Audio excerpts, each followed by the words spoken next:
तो क्या लिखा I want your baby letter दिसना ही ना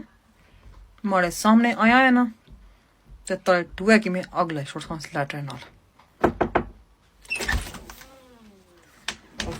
मैं क्या आंदा जे दोबारा ये अल्फाज इस्तेमाल किया ही ना आई वांट योर बेबी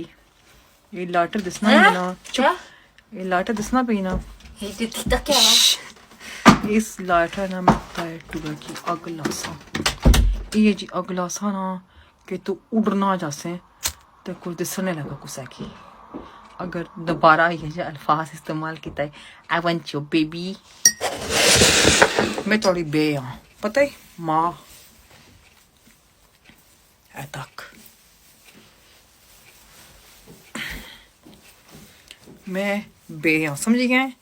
माँ अपने बच्चियां ने ते माँ लटा चढ़िया है ना ते इनसे लेटर तो कि मैं ये जी गर्म करसा ना इस लेटर नाल सेक लवाई ते फिर ती पत्ता लई सी आई वांट योर बेबी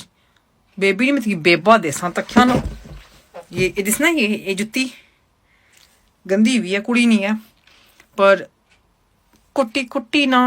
तो की नसन रानी लबन लगा आई वांट योर बेबी काशी जाना रहता है शक्ल तक ही अपनी खजूरा बकवास करना दिमाग ना मारा खाया करो बेदाते लोग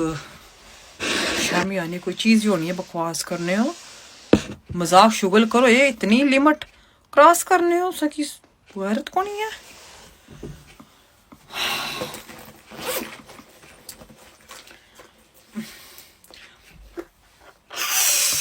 ये फूकना तक ये निम्ति बाहर में तो इसने चाहिए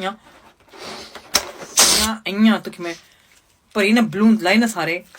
ते बनी ना ते मैं आसमान डर समय तू जहाज है तू ऊंचा जासे ऊपर जहाज नहीं है उना को तू उड़ी तो ऊपर जासे तू तेज जहाज है कि दिसने लगा तू कि कुदर गया है थोड़े मम डैड तू की लौटने रसन किस तरह पुत्र कुदर गया आई वांट योर बेबी बेगैरत इंसान ना बैठता है दिमाग खाई छोड़ने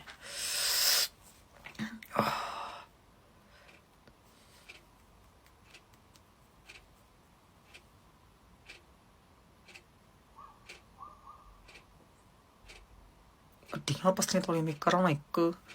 अमरोड़ीता तुझे पता लग सी है कि तू दरबारा ये अल्फाज इस्तेमाल करना का फिर